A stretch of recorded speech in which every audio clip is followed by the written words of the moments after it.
Hi, guys. This is Cassie from Virtual IT. Welcome to today's webinar on mastering Microsoft 365 workflows. We have a lot of ground to cover in the next 60 minutes, including how to route requests and organize shared files more effectively. I'm thrilled to have John from Knowledge Wave here to help lead us in this presentation. So feel free to message any questions, and we'll be monitoring that through the rest of the webinar. I'll pass it over to you, John. Great. Thank you, Cassandra, for the intro, and welcome everyone. Yeah, exactly. We're going to be talking about how to map better workflows in Microsoft 365. And the whole idea is that it's from chaos to clarity. And this is really part one of two parts. So today we're going to talk about the chaos and how we might better choose apps, or at least choose a workflow based on the apps, depending on what you want to do. And then in part two, actually building some workflows using automation like Power Automate. So today is actually a really great one for really thinking about, well, what are we doing now? What do I want to do? What are my current pain points, and keeping track of tasks and workflows, things like that. And we're also going to set ourselves up for success. That's the way I like to say it. Today, kind of outlining that chaos to clarity idea. And really we're going to start with why work feels so chaotic. Partly, we're going to identify where some of these things break down. And sometimes why using just another app, there's an app for this or that, maybe more tools isn't necessarily the answer. It could be how we're using those tools. So today, and as mentioned, please ask questions and say hi along the way in the question panel. We've got plenty of people here to moderate and help out, even if you just want to make comments. But we're going to talk about how to map a simple workflow. Again, setting yourself up so that this can be successful, work every time, and design what you want. And then you'll see that the apps that we have available across Microsoft 365 are actually there and can be integrated really nicely, especially in Teams. So the real workflow is, and I'm going to use service requests as an example, is intake, and then the work, and then the visibility, and then you're done. So having that easy workflow, choosing the right tools, like how we're going to set up our files. I'm going to show Teams, really focus on that. How can you use Microsoft Forms? This is a great way to collect data, even something like service requests. It's not all just like reviews or a quiz. There's Planner, which is going to be tracking tasks, and all of these apps, including Loop and using Loop components, work really well in Power Automate. So if we think about that, how can these actually connect to my automated experience and then work? Like, you don't want to pick a tool that's not going to work well or play well with Power Automate. So part of today is kind of going through what each tool is for and maybe what it isn't as well. Again, good opportunity to ask questions about these apps when they come up. And then just conceptually connecting the different steps of putting this workflow together, and where does Power Automate fit in? What's actually worth automating and what might hold off? Because you can think about this and plan this, lay this workflow out to be scalable. So you could plan ahead, and that can be everything from placing forms in a group folder instead of personal folders, creating different plans in Planner and templates and things, and developing some small habits that are going to make it stick so that it can be a consistent experience every time. Like, you could apply this to every project moving forward if you set up that workflow well. And I mentioned this is a two-part series. What's next is going to be from clarity to action. We're doing from chaos to clarity now. And the action part is going to be, we're going to map it out, and then we can actually do some of the automation and build that out in part two. So let's talk about chaos.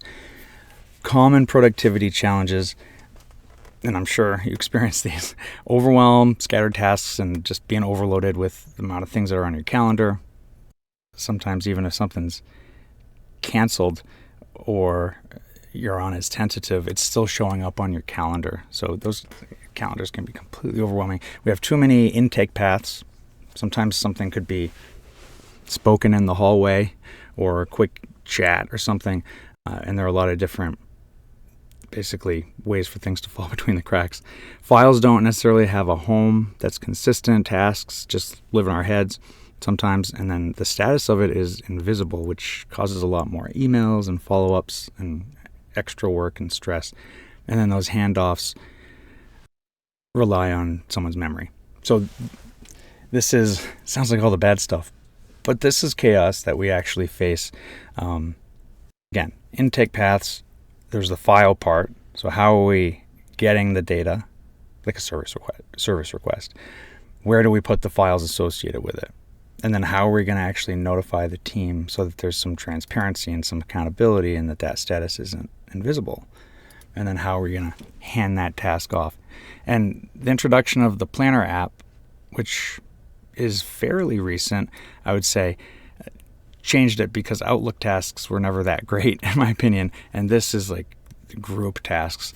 This is not a individual planner to-do list or something. So the cost, of course, the poor planning, the focus, planning on focus, and the stress is all basically constant context switching, trying to remember stuff, and then it's incredibly stressful. So what we're going to do is lean on what we already have. In this case, the winner is going to be Microsoft 365 groups, and that kind of ties into the whole Teams and SharePoint thing too. A Microsoft 365 group, that's like your membership service where you get all of the permissions and the apps and the whole toolkit, the set of resources. When a group is created, you get a bunch of things that come with it.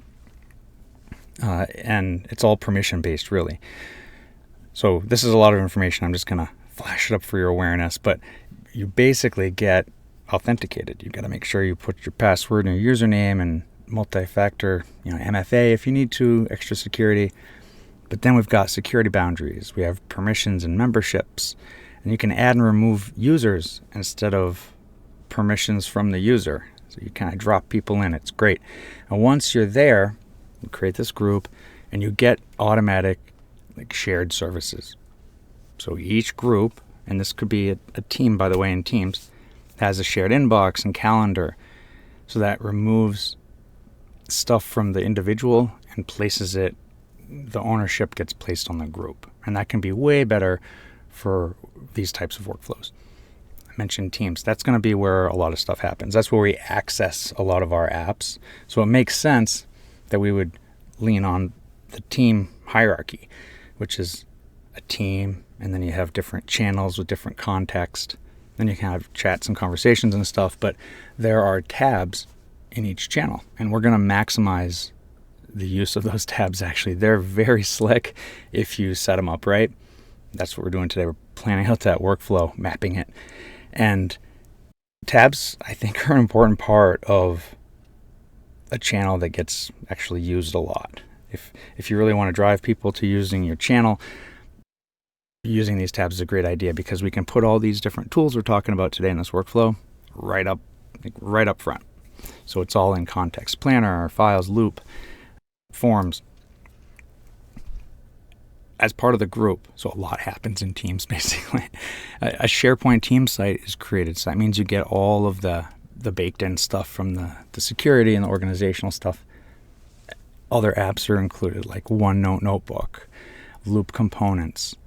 This is one of the things we're going to talk about today because it's a group canvas, but it can be taken in lots of different places and used there.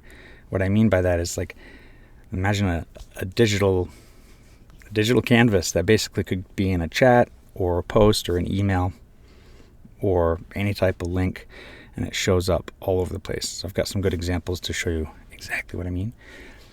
Forms is built into the group. So you can have group forms. And it's just not one person made this survey. We want to make a change, but they either left the company or they're on vacation. You don't have to deal with that. Build it so it's part of the group. And you can move any forms that you have existing to a group environment. And then Planner.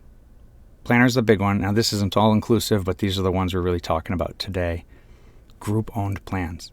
That's awesome. That means we're not having a bunch of different lists that have different tasks. everything is available, assigned, and visible. Everybody can interact with it, which is great. These would be the steps that I would encourage you to try out, and I'm going to demo this too. Is first, if we're mapping this workflow out, create a team. Because if you create a team in Microsoft Teams, you automatically get one of the Microsoft 365 groups that I'm talking about. Behind the scenes, you get that. And that's what builds all the stuff that we're going to use later, including the file storage. You don't want to put group files in OneDrive, for example. You want to put them in SharePoint, but Teams is going to be the place to actually access those, which is cool. So create a team, and it's automatically going to give you this SharePoint site I was talking about. It's going to give you all the stuff I just mentioned in the group, which is Planner and the group mailbox and stuff. You have that whole model of permissions. Most people are members. And then you can have loop components that are shared inside of your team. So if we use the architecture that already exists in Teams and we use the group, then we can access those other apps for a very good workflow that's going to work in Power Automate nicely later on. So this is what I've done, and you could try this out if you're allowed to. But in Teams, you can just create a new team, create it from scratch, and make it private. For this one, just for the example today, and in the future webinar, is this team, which is service requests. Something I thought might be generic enough, so just try to apply this to what you might do. And different channels, general, maybe an announcements one, or request templates or documents, things like that. And then different tabs. We're going to add one for forms and planner and a loop component, just so everything is easy to access. We're not having to click around and open other windows to find these apps. Just want to make it easy. It's going to be even easier when we automate it. But once that team's created, create a plan. Now, each team has a plan in Planner. And actually, you can't have a plan in the Planner app unless you have a team. Then it would be an individual one, and it behaves a little differently. But we really want, in this case, the plan to be group owned. So the whole concept is, the task might survive whatever that role is, a temporary position, or a person may leave the department or something like that. But the whole concept is collaboration and visibility. So using Planner is great for these workflows. And I'll show you a few examples. Also in the automation part, Planner, you're going to see it shows up a lot, because that's really like the tracking part. It could be scheduled reminders. It could be checks to see if something's coming due. There are a lot of custom things that we can do in that workflow. So create the team. We're starting to build this empire for this workflow. And by the way, yes, this could already be existing. You could already have a team or a group that you want to work with, and yes, you can build this out. And I'm kind of starting this one from scratch, but I'll show you how you can take something you already have and kind of mold it into this and scale it. You can create more than one plan for a team. So next we would say, create the form. Now, for this one, the form is going to be collecting service requests.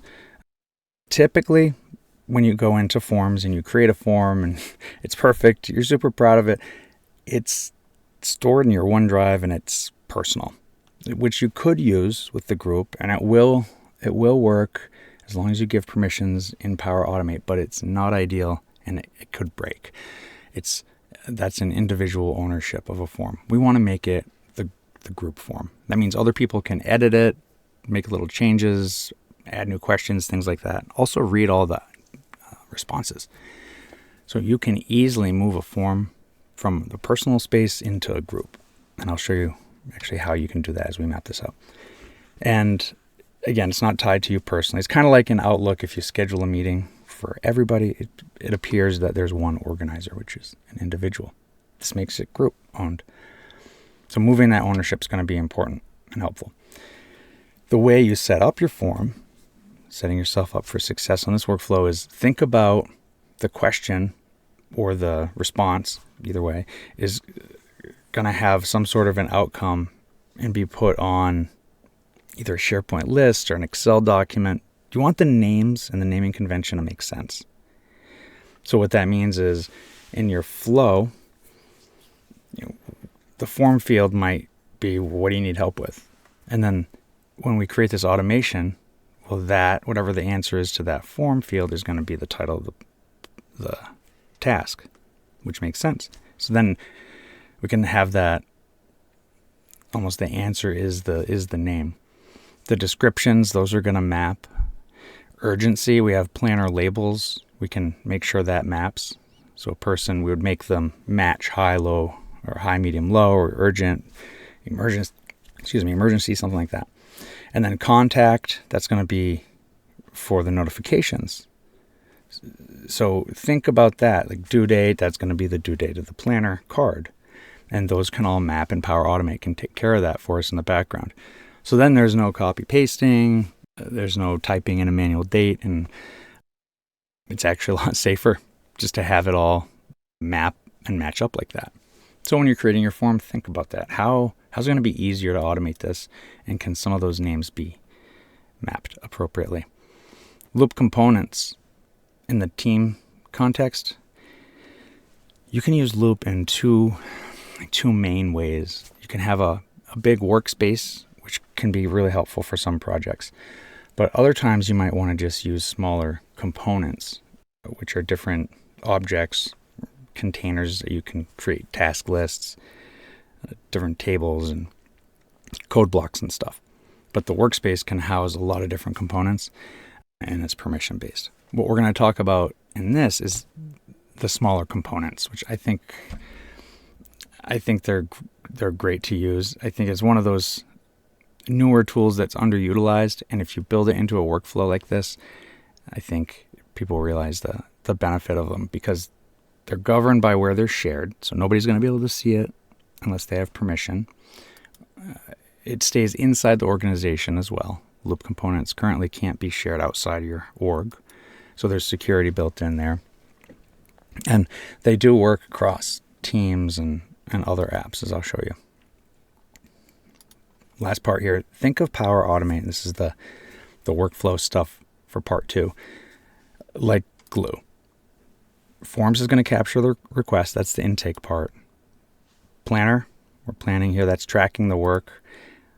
We're going to have all of our context and kind of live checklist and maybe some discussion in a loop component. And then Power Automate connects all those so that they can move together. So they're going to be all glued.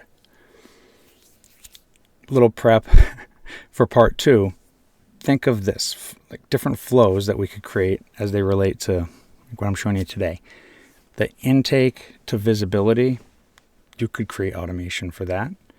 You can create a flow so that every time there's a new service request, it gets shown to everybody. So that means you have a Microsoft form, somebody submits it, Power Automate reads all those fields I was just mentioning, creates a planner task automatically, puts it in the bucket for new requests, assigns it to a default person, posts a message in the Teams channel.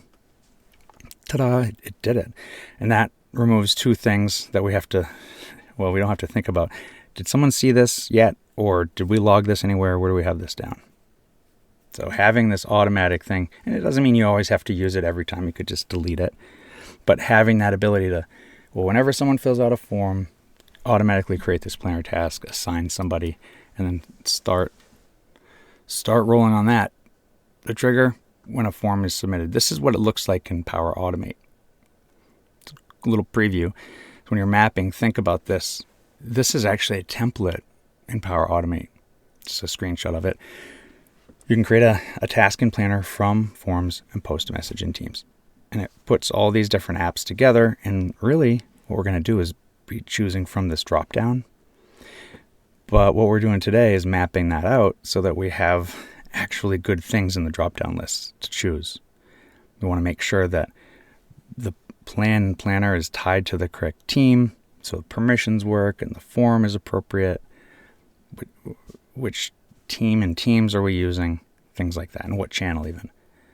So this is a little bit of a preview, but this is why we're doing the planning part today. So then the next flow would be like status and communication. So you need it to move. The flow is going to be planner task move to the waiting, like swim lane or bucket, and then notify.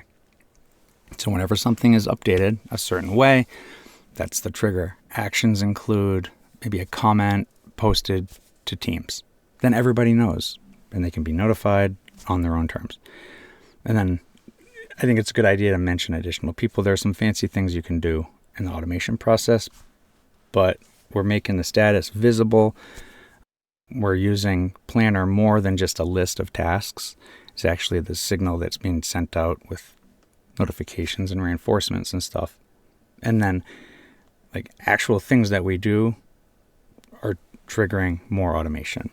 So it keeps building on itself. And really this is stuff that's built in to do it manually, but introducing flows like this makes it way fancier.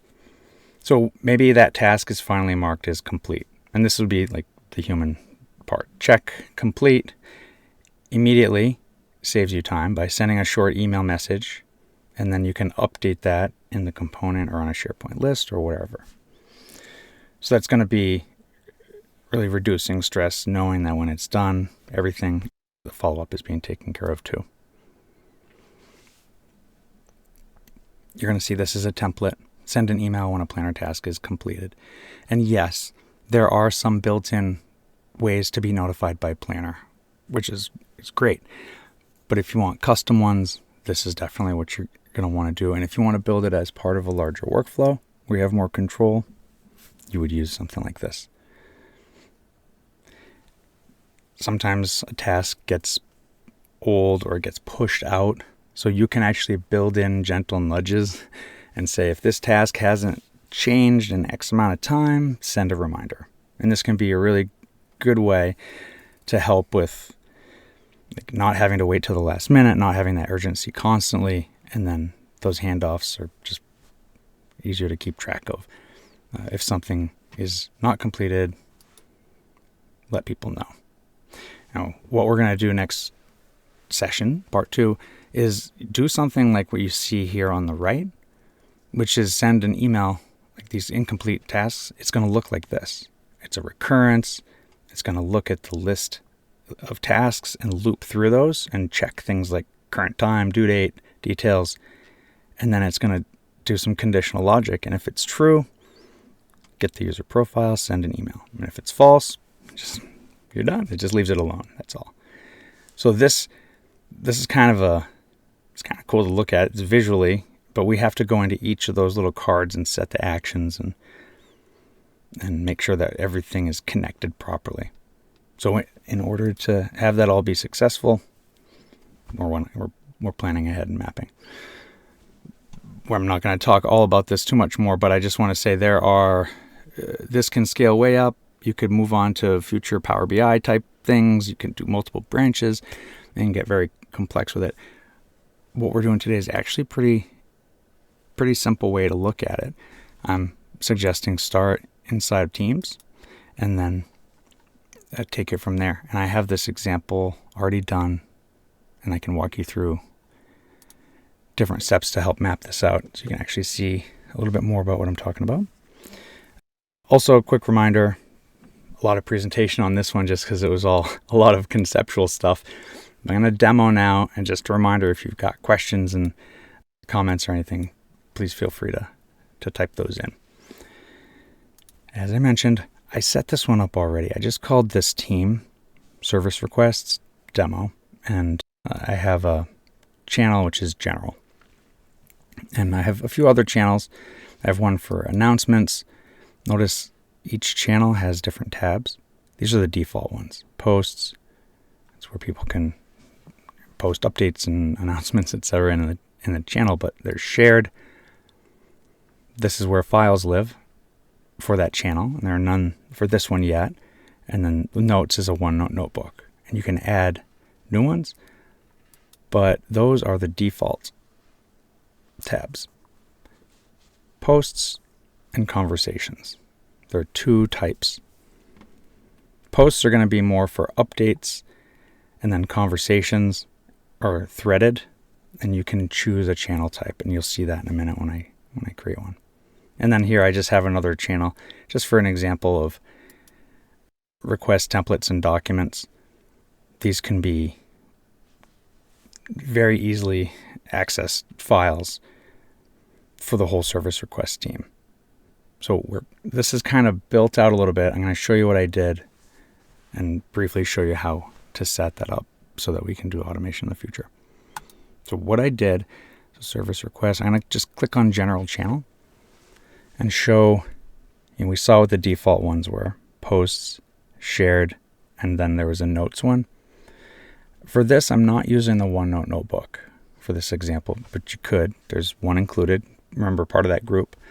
But you can actually right-click on these tabs and remove them. So I removed the default notes one. So if you're checking yours out now, that would be why it looks different. But here I've got some posts. There's our shared files. So as part of this, we want to think, how can I make files easy to get to? How can I not have people have to go out to SharePoint on the web every time they want something? Sometimes just creating awareness. The shared tab has all the files we need. They're the same ones as in SharePoint. So that's cool, including loop, and I'll explain what this one means in a sec. This has to do with the form. But different tabs in the same channel. I did a few custom ones. So if you create a team, you probably want to go create a form after that. And this is what ultimately it could show up as on a tab. So I created this form, which is a service request. So what this is, and I've chosen to display it this way, is the responses. So people have different things. This gives us some insight. It's actually a very cool way to see all these. A lot of good data. But we're going to use this in Power Automate. Like, this is capturing everything. And all I'm doing right now is serving it up neatly in charts as a tab. But there's so much more in the background. It's just, this is what I want to show up front.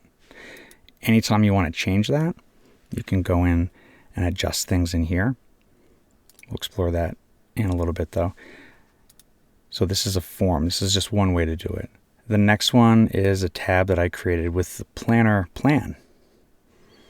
So instead of going out to the web and finding the Forms app, or going to the browser and getting Planner, or opening up in a different window, what we can do to set this up is just make it easy. We talk about this stuff. We have the files that we share. We can see the results of all the incoming service requests and some insights. And then here's the plan. These are all different apps, just easy access. Here are the things, like these are the actual requests, and like flickering lights in the conference room. I was assigned to that one. I can go in and say, just update this. I can see it's urgent. I might make some updates, and I'm going to say, yep, I visited and inspected. And I'll click away. That's just an example of updating.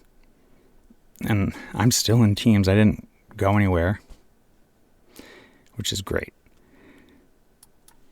This is another tab example of using one of the files that we actually had in shared, but I made it a tab. And what this is an Excel document that's from that actual form, which I think is a great way to build in, like kind of create this machine. So I'll just kind of restate that. We have the form for service requests that people fill out, and it looks like this. It should not ask you every time to do this. Prove that it's me.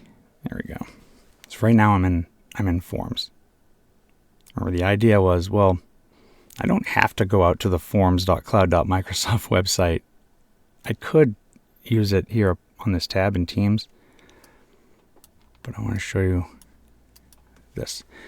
I have this service request demo form right here. And if I click it,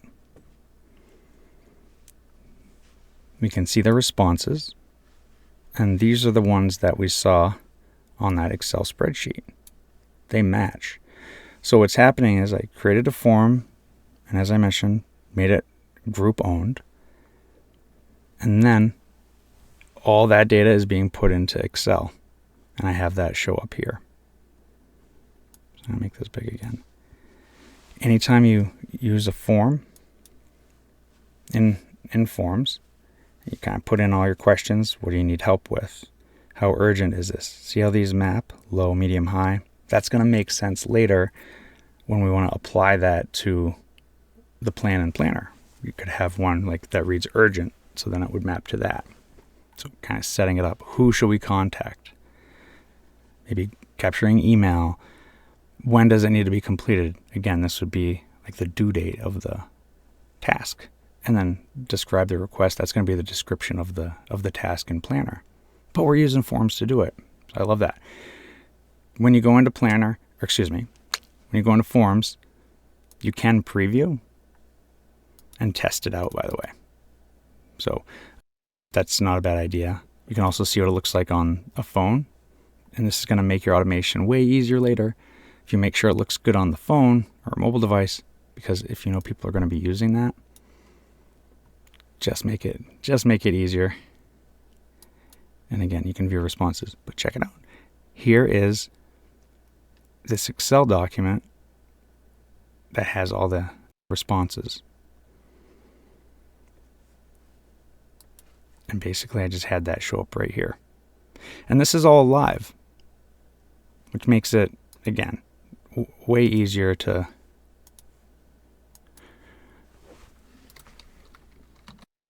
work with. I'm going to show you one live here, password request.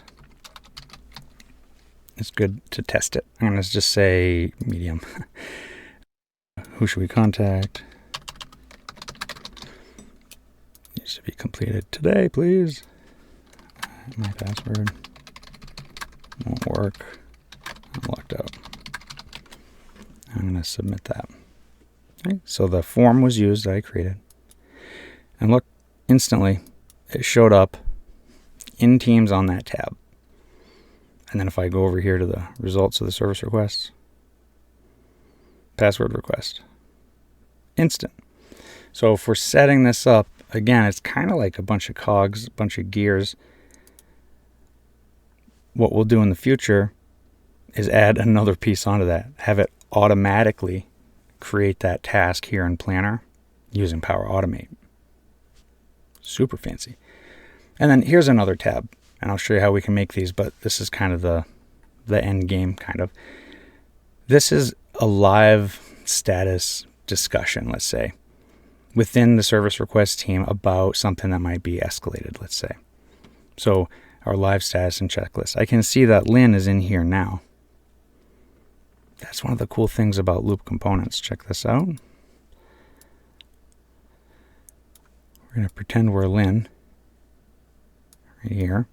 And Lynn is going to go to that same team. And she can also see the live status loop. And she can see that I'm clicked right there. And she can see I'm in here.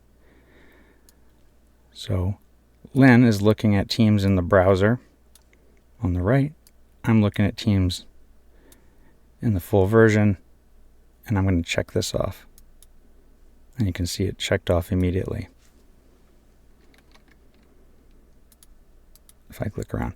This is a very cool way to work if you want to have that anywhere access. This can be accessed inside of the tab. Everybody has access to the same stuff. Like for this step, they might use this script or something like that. It's just that one place for everything. And you get that real-time live status. Checking things off, you see it instantly. What's helpful about kind of setting this workflow up like this is that loop can be used in Power Automate really well, and it shows up in a lot of different places.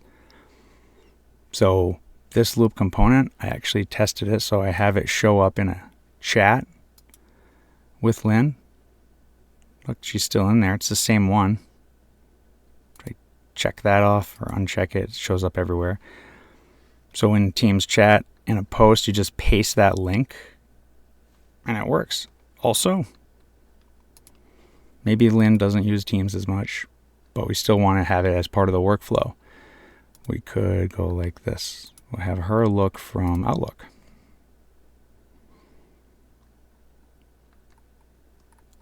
And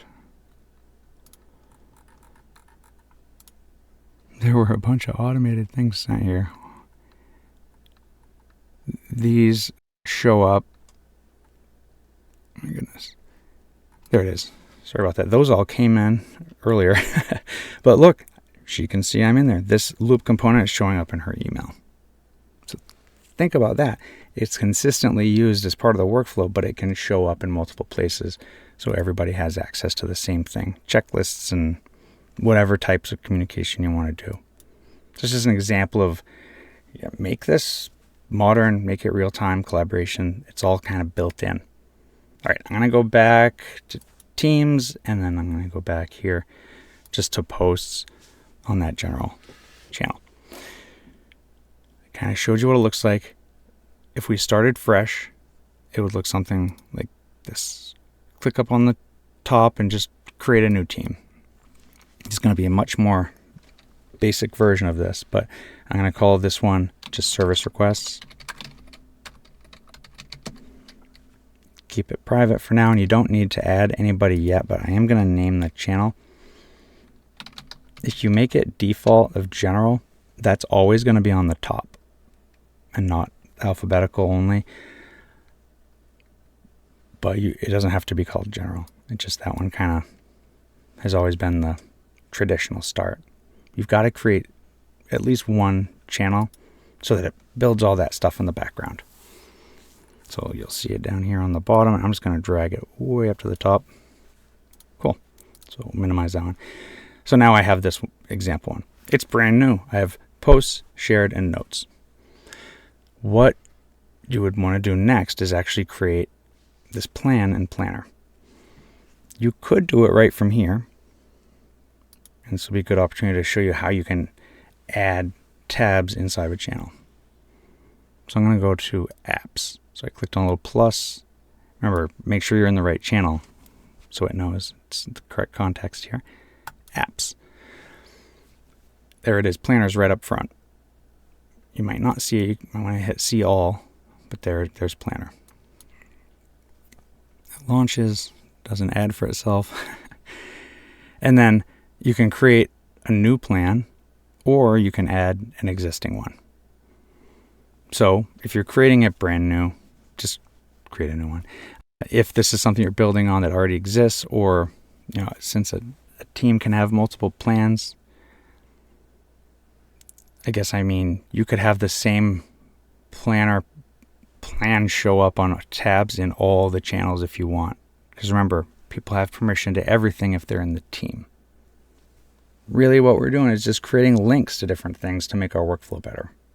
So in this case, we'd create a new plan. You can use a template, or just for this, I'm going to do simple.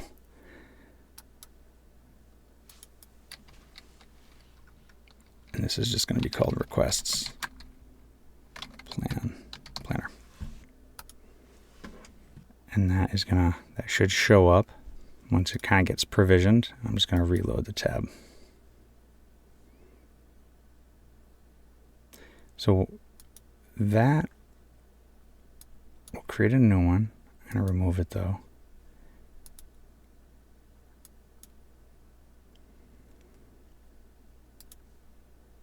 Planner. Now I'm going to add an existing plan and just show you there it is on the drop down now. So if we had done that before being a new team, we wouldn't have seen anything.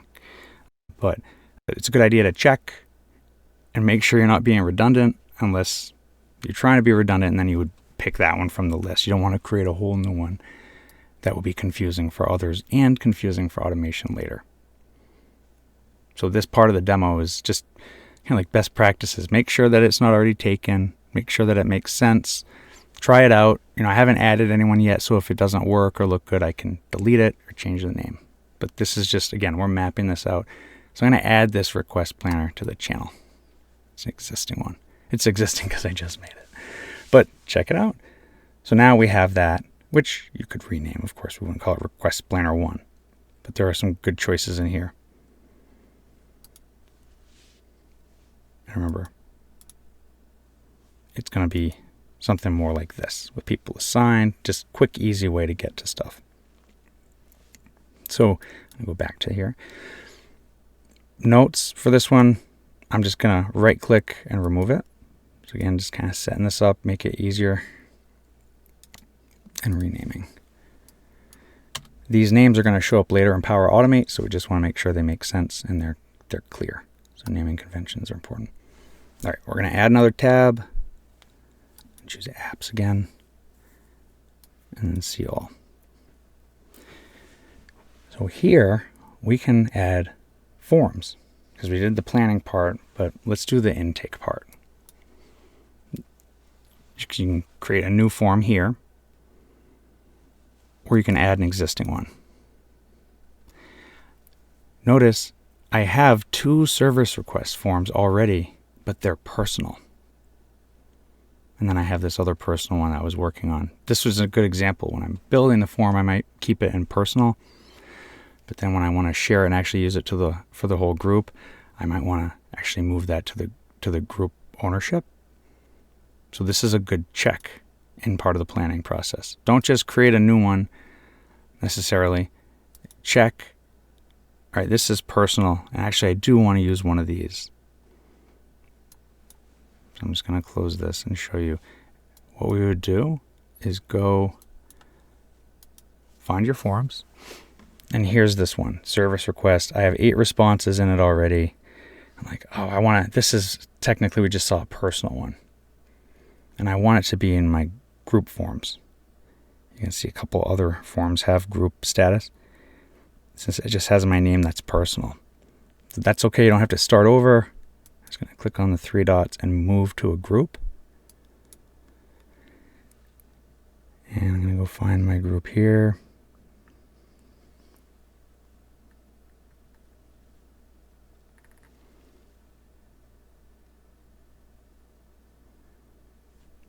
My new one didn't show up yet. I'm going to refresh this just to check. Let's try this again. Go to group. There it is. That just took a minute, but I did a little refresh. There's a troubleshooting thing for you, not on purpose. So I'm just going to move that from my personal forms to the group. Again, making it way better later. So that now, notice that changed. The name right there. I'm going to go back and reset this up in Teams properly. Apps again. Forms. Add an existing one. There it is. It doesn't have the personal notation next to it anymore. Sweet. And then I can choose, do I want to post in the channel about it? That's up to you. Do you want to communicate with everybody? Or keep it kind of quiet? Well, nobody's here yet, so I'm going to just uncheck that. And then I have, this is a very important choice to check out. Do you want to collect responses? Like, do you want to have a tab that has a place where you can submit a service request? That's a great idea. Or do you want to have it show the results or have others help you build it? It's like 3 steps. So we saw the responses, the results, but here I'm going to do collect responses just so you can see the other end of it. So that's a great idea to put service request in each department, like as a tab. Everything goes to this and you can use that for automation later. It's going to be consistent. See, mapping's worth it. So check it out. Now I have a place. If I was in the service request team here and I just wanted to go in and make a new request, I could say, what do I need help with? Teams. Hi.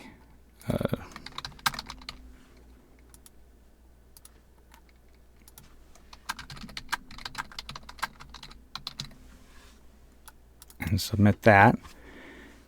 It is going to tie to everything else that we place in there.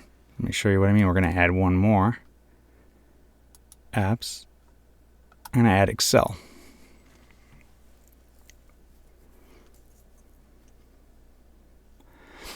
So what this does, and it is zoomed kind of a little weird right now. there's nothing, it's showing there's nothing in there right now. I want to go to service requests. It looks very crunched up. Hold on just a sec. Oh, I think on this one, I have to open the results in Excel first. So from this form, I had this set up before. So now it's just going to quickly make that Excel document. That's why it didn't show up. All right, so here, this was set up in my personal one, but now you can see it's synced. This is that Excel document. Where does it live? In my shared service requests. Perfect. So that means this all worked. I'm going to click on the plus and we'll add it. It should show up now a little easier. I'm just going to add that Excel form. Remember, this is what I was showing before. Just actually mapping it out. So, yeah, there's breadcrumbs there. I'm going to go back to documents and we should see it. Yep. I was just kind of complaining about this weird window, but so there it is. That's the form about a minute ago. That's the one. I'll show you what it looks like if we post. Save. So there it is. That all came over. This is all updated live. It's synced. Anytime somebody fills out one of these, it's automatically going to show up on that Excel document. Ultimately, we're going to have whatever's on this Excel document show up in Planner, and it's all going to be tied, which is awesome. Last thing about that, is what I was showing before with the different types of tabs, is this live status loop. The reason I think this is a good idea is because loop components, as I showed, can be taken anywhere. All right, they're private for the group. You can see actually where people are clicking. You see the little picture. You can be on the phone and zipping through this together, or you can see people just checking things off just by glancing at it. So this saves the emails. This saves the chats. You can just click on this tab and look. What's that PowerShell script? It's for checking, what do I have to do? Go here. It's the quick, easy way to get to stuff. Just an example of that one machine thing. If you want to copy this, and later I'll show you copy component. It's up here on the top, copied. When you add like this, click, if you add a new page, that's going to create a new loop component for you. That's what they're calling now. You can see the loop icon. It's kind of the giveaway, I guess. But they call it a new page for the tab. You can also add an existing page. So just keep this in mind. I just hit copy component. If I go to existing page, I can paste that link. So like a long link and add it. And it says, is this the one? And then you confirm it. So it just added that here. That means you could go to escalated, this other channel. And look, there's an example posted. But look, existing page. Add it. Yep, that's the one. And then we can have it show up in multiple channels because everybody's got permission. So we're really leaning on the idea of links, naming conventions, and then when we go into Power Automate, then things will actually make sense. Things will actually work together because they were mapped out appropriately. And in Power Automate, you can go create a flow, like send a reminder email for an incomplete planner task. That explains why Lynn was getting all of these task reminders. This was Power Automate working, and I had turned it on, not realizing it was sending one per minute to her. So there's a good test. It's kind of funny. But this is what we're going to do next time, is go and actually create these just as a preview. I recommend checking it out because we're going to go through all these things and how we can make this work. I'll expand that one too. This is what we saw in the screenshot at the beginning.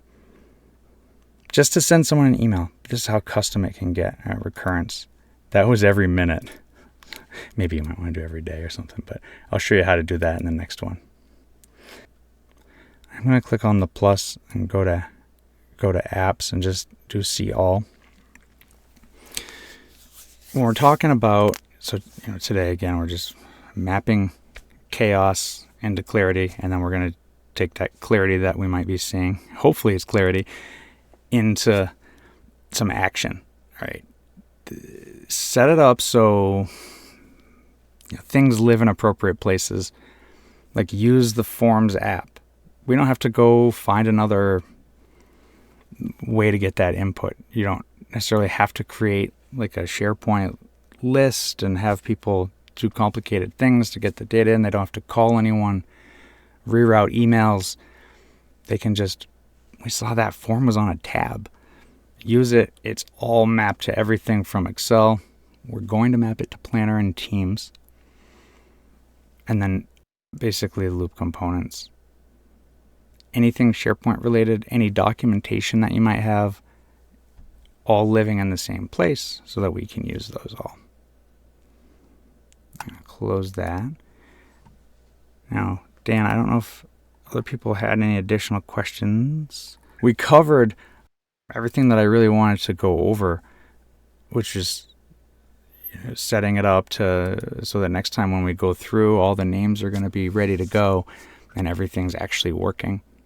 And then when you're ready, you could just go add members, and then you can start adding members to your team after you kind of get it working the way that you want. And it's easy to do that. And then it's like, all right, now it's live. Let people try it out. And anytime you want to make changes, right click, you can remove it and it doesn't delete it. These tabs are simply serving up things we already have in a really easy to understand format. Another quick tip, and you may have mentioned it, but when you're adding those tabs, there's a little radio button that you can unclick so it doesn't post to the channel, right? Because maybe you don't want all that communication as you're building out your team's environment. Yeah, I thank you for saying that. I mentioned I was going to show you what it looked like earlier, but it's literally just, I added a tab at the top of the channel. Check it out, and it has a little link. So, people might go in and just react to it or something. But it's a very basic thing. But yeah, sometimes you don't want to have that kind of rock the boat. People get a lot of notifications. Like, that's another one. I would be interested if people want to just kind of post into the question or even to the chat if they had heard of it, or any of these components, like the loop component or any of the things that we showed. Are they things that you didn't necessarily know about or didn't have experience with using?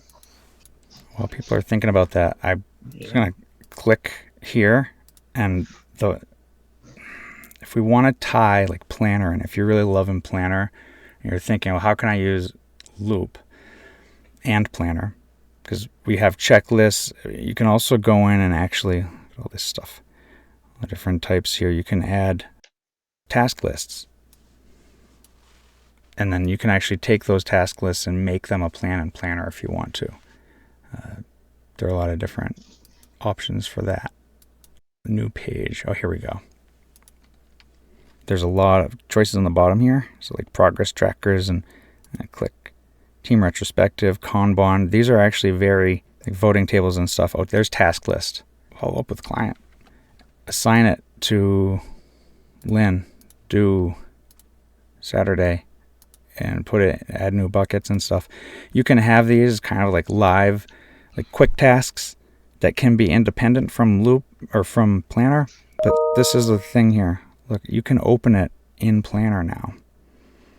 So if you create a task list and you're thinking, how can I use it? I should have done this in Planner. This is actually connected. So it makes a plan from a loop now. So everything is like super integrated. A lot of times if you just click the drop down, you're going to get like more than you ever imagined of options. So Loop is becoming more and more powerful. Definitely the thing you're going to see a lot more of. But thank you, everyone. You taking the time to see how this maps. If you have questions about Power Automate, or Dan was mentioning, what's your most common? What are you experiencing that could be something that's mapped? Is there something that's always slipping through the cracks or something, think about that and how you could map it out. Do you want to talk a little bit about what that next session will bring? Yeah. Just We are going to go through, it'd be easier if I show this way.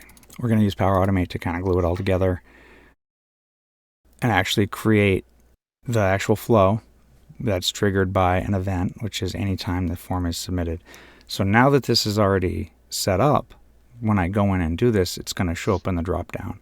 So what I'm going to do is walk through and kind of find that form and then find the plan and planner that we've already mapped out. Make sure the bucket is correct. It's going to have the same name. Kind of go through and make those assignments. Also design the message that we want to show up in the Teams channel. Do we want it to look like it's from a person or from a chat bot? We get to kind of pick that stuff. And then use this template. So hopefully you feel a little more empowered to go in and try it out too. Same thing. If something's waiting, we just want to notify people. A little different than the baked-in notifications. And then how we can close things up too. Like if it's marked as complete, then we want to just nudge someone, let them know. And again, using those templates. These are so common that people have built these in. You can do them from scratch too. And then maybe customize it a little bit and change our mind. Go in and change it from maybe every day to every week or something like that. And I think that'll be kind of cool to get in. And, we saw this kind of live, but setting recurrences, also troubleshooting. So I think next time will be good. I'm going to use that example of where Lynn got an email every minute about. Right. Luckily, Lynn is fictional, so she's not getting this. But just basically go from start to finish, like a day in the life. Really focusing on a day in the life of making, turn that clarity into something actionable that we can do in Power Automate. So I think it'll be a really good one. Awesome. Thanks, John. Yeah. And thank you, everyone, for attending today. Absolutely. We'll make sure we get a recording to Virtual IT, and they'll make it available for you to kind of go back through again if you'd like, or you'll have the ability to share the link with your colleagues. We hope to see you in the next session next month. Great. Thank you very much. Thank you. Thanks, John. Like they said, we'll be sending out the video for everybody to be able to ask follow-up questions. If you do have any questions or would like a little bit more of a deep dive on any just computer things in general, please feel free to reach out to me. Again, I'm Cassie from Virtual IT, and I hope you have a great rest of your day. Bye.